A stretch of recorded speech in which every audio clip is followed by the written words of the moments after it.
What a kind of crazy statement about 2020, that you can congregate by the thousands in the streets to protest, but you can't get together to worship the life of a loved one the way you want to worship him and remember him. And I'm glad that everybody is staying around to listen to a few words that I want to say about Bob. My name is Mike Agovino. Bob was my friend. There's so many people you come across in your lifetime, only so many people you come across. And you know, if you're lucky enough, maybe you'll come across one that has the capability of changing your life. And for me, when my world intersected with Bob's, my life changed forever. I first met Bob in the summer of 1984 while I was doing an internship for Katz Sports. Katz Sports was a floor below the regular Katz floor. Bob had just come to New York from Minneapolis, and some of you may remember Bob had decided that he needed a perm. So Bob had this crazy curly hair that I think I saw one picture last night of Bob with the perm, but Bob cut a pretty imposing figure at that point in time. And as an intern in the sports department, whenever the guys in sports that were selling, which included, by the way, somebody who would later become the CEO of Hulu and some, pretty successful people, they were all too intimidated to go up to Bob's office and ask to borrow the Simmons Qualitative Research Library, which was in Bob's office. Bob was the keeper of those books, and so the lowly intern got to go knock on Bob's door to ask if we could use the books. And so I knocked on his door. I stuck my hand out. I introduced myself. Mr. McCurdy, I'm Mike Agovino. I'm an intern down in Katz Sports. And he said, Agovino? I said, yes. He said, Sal Agovino's kid? I said, yes. He said, you got some big shoes to fill. I knew from that point on I was in trouble with him. Less than a year later, I finished school and became part of Bob's great experiment. Bob had spent the previous 5 years dedicating himself to becoming, I'd say, the first real data-driven storytelling person in the radio business. He had tirelessly dedicated himself to memorizing every individual radio station in the top 50 markets in the country. He didn't know just their call letters and their formats. He knew their big DJs. He knew the key demographics. He knew trends. He knew recent format changes. He knew about every shift that happened in a market. Basically, he had taken everything he learned about how to prepare to be a great basketball player and applied it over to the radio business. Took those same formulas and brought them over to the radio business. The same level of discipline and dedication that had transformed him into an All-American and leading scorer now powered him to become the legend that he would become in the radio business. Bob wanted people he could mold. So he assembled a group of almost entirely inexperienced salespeople in those early years in New York, and this was by intent. He didn't want any of the possible bad habits that might come from experienced reps, and he didn't want any pushback when he preached what he had to preach. A good number of people who were in that first training group of Bob's are here with us today, or the first couple groups. He believed that with discipline, dedication, and great study habits, a national rep could understand their markets that they were selling as well as a local rep for those same radio stations. He called it the localizing of national, and that's the philosophy we all grew up under. And so to make that vision a reality, Bob made an unbelievable commitment. He would get to the office at 7. We'd have our first training session at 7:30 and go until about 8:30 when we'd have a sales meeting. Get through the morning, about 12:30, we'd go back in the conference room for another session. We'd go until 1:30 or 2 o'clock. Finish out the rest of the day. He'd grab us all about 5:30. We'd get back in the conference room and we'd go to 6:30 or 7. He was giving us 15 to 20 hours a week of classroom time while he continued to maintain all of his other job responsibilities. And it wasn't just call letters and markets and rankers. It was ratings methodologies and tower heights and how to rip an Arbitron book apart and how to leverage all the great computer systems that Katz had. It was about your presentation skills and how to improve them, how to overcome objections of a customer, goal setting, self-evaluation, how you spend your time on the weekend to prepare yourself for the next week. It was all of these things and more. When you think about it, there were 5,000 Division I basketball players in any given year, even back in 1974, 1975. So Bob at that point was better than the other 4,999 people trying to do what he did. In his upcoming book, Bob credits his discipline above all of his other character traits for his success in business. And there's no doubt that his discipline and dedication were really important to his success. But for me, his humility was a really large part of it. Let's face it, if it was me and some other guys I know around here, and we led the nation in scoring, I'd probably have a Spider-Man 32-9 tat on my arm. My shirts would bear the logo, but Bob really never talked about it. It either was brought up by somebody else for him to talk about it. If you looked around his office, you didn't see tributes to his basketball career. The only thing you saw in his office through all the years that pertained to basketball was his wooden pyramid of success. That was the only thing that was ever in that office, and only someone with a real knowledge of basketball would come in that office, see the wooden pyramid, and start digging in and asking questions.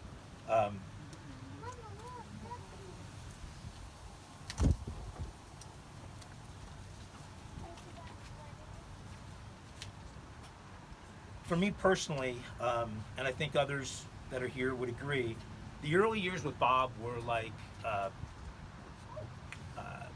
you were having Stockholm syndrome.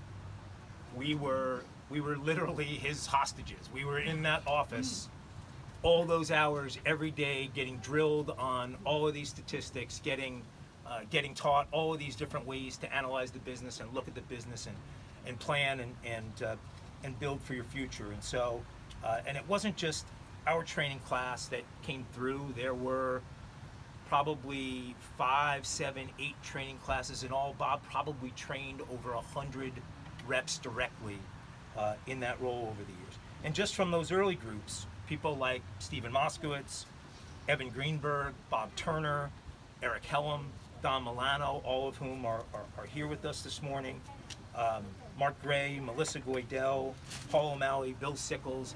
These are just some of the names. All of these people either are running companies today or have run companies at some point in their careers, and that's just an unbelievable testimonial to what we got from Bob.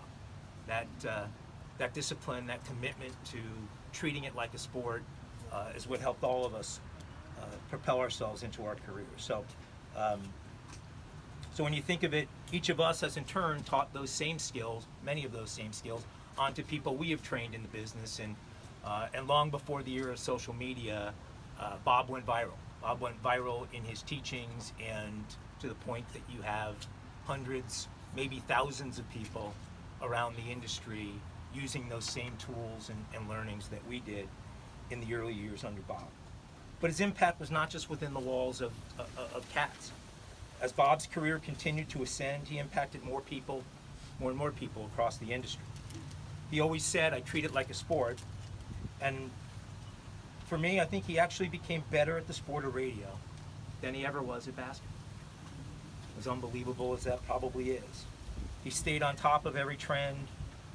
He stayed on top of every technological threat and researched them, every strategy. He established his thought leadership across the industry. If there was an issue impacting the industry or something important that needed to be spoken about, Bob was right there with a very small list of people who were opining on that issue, and people were following to get an understanding of what it meant to them and what they needed to do in order to prepare themselves for it. As Bob's career grew and he evolved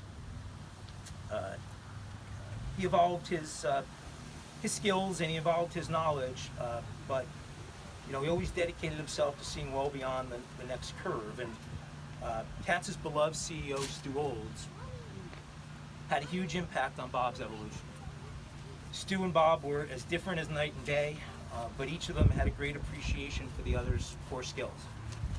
Stu helped Bob become more relatable and lowered his intensity level just a few notches, and that's what Bob needed. Bob became an even stronger leader under Stu's tutelage. At a point, we began actually calling him Uncle Bob because Stu had had such a profound impact on that intensity. Regardless of at what point in his career it was, Bob had the influence on me that an exceptional parent does on their children. I never wanted to disappoint him. I looked at everything I was doing, no matter what it was, and the first question I asked is, what would Bob think about this? And that holds true to this day. The legend of Bob includes a certain vulnerability to practical jokes. And Bob was so serious, especially early on, that he didn't really fully develop his bullshit detector, if you will. And there were a few of us, Jerry Boehm over here and myself, that were, if I don't say so, supremely adept at pulling one over on Bob. I could stand here for 2 hours. I won't make you. Bob is delivering us a hurricane here. But I could and do nothing but tell you stories about practical jokes that we pulled on Bob over the years. But I'm going to tell you just one story. And ironically, this isn't a story about a practical joke we pulled on Bob. It's a story that shows the impact of the practical jokes that we pulled on Bob over time. I think it also displays the humility he had, which we talked about earlier. One day in 1989, Bob gets a call from a writer from Sports Illustrated. The writer says that he's working on a piece, kind of a Where Are They Now piece, where he's featuring former NCAA great players and Where Are They Now? And these are all players that, for whatever reason, didn't make it, didn't catch on in the NBA. Bob stops the guy mid-sentence and says, "This is funny, but I'm not falling for this bullshit again." And you can tell Boehm and Agovino that they're not getting one over on me this time. The writer says, "Look, I don't know who those guys are, but if you don't believe me, here's the number for the main switchboard at Sports Illustrated. Call it, ask for me, and I'll be here waiting for your call." Sure enough, Bob hangs up, picks up the phone, calls Sports Illustrated.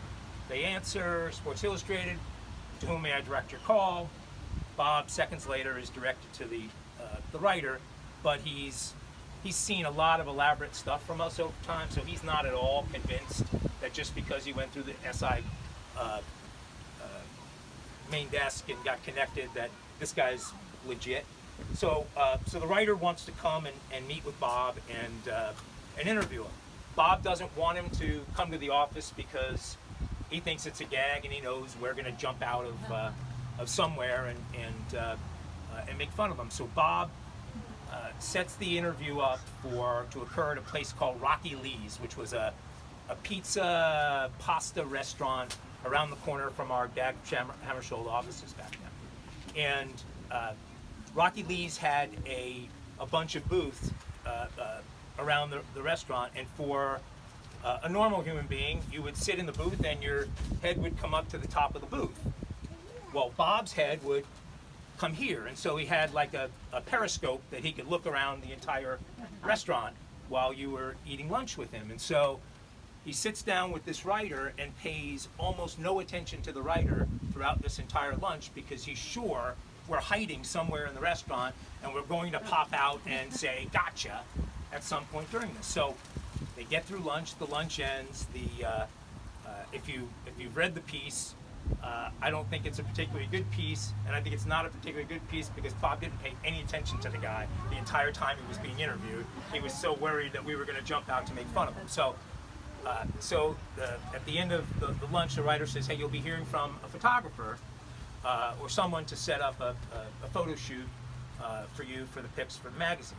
And so about a week later, Bob gets another phone call from Sports Illustrated, and the guy says, "Hey, I want to come and take a bunch of shots of you for the magazine. I'd like to come to your office." And Bob says, "No way are you coming to my office, because he's thinking, you know, this guy's probably going to start and then all of a sudden start stripping his clothes, and 10 people are going to be at the door, and who knows what. And so the guy said, well, maybe we can do it on the street if you're more comfortable. Bob, no, I want to do it at the Westport train station. What do you mean you want to do it I want to do it at the Westport train station.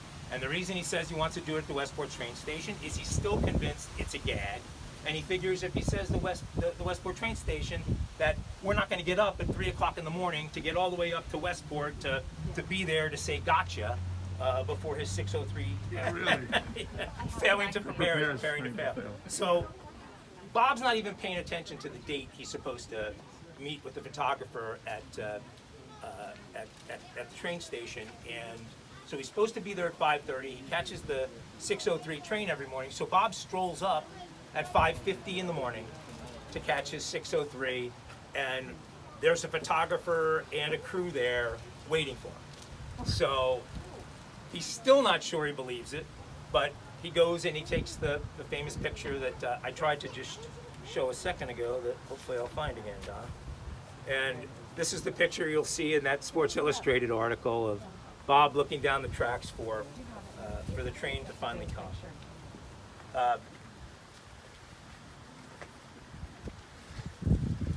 It's hard to believe that his train has left the station, as they say. Bob was the big brother I never had. He was by far the most influential and inspirational force in my business life. I know the same is true for others that are with us today. The void of Bob's departure will be overwhelming. He loved you so much, Sidney.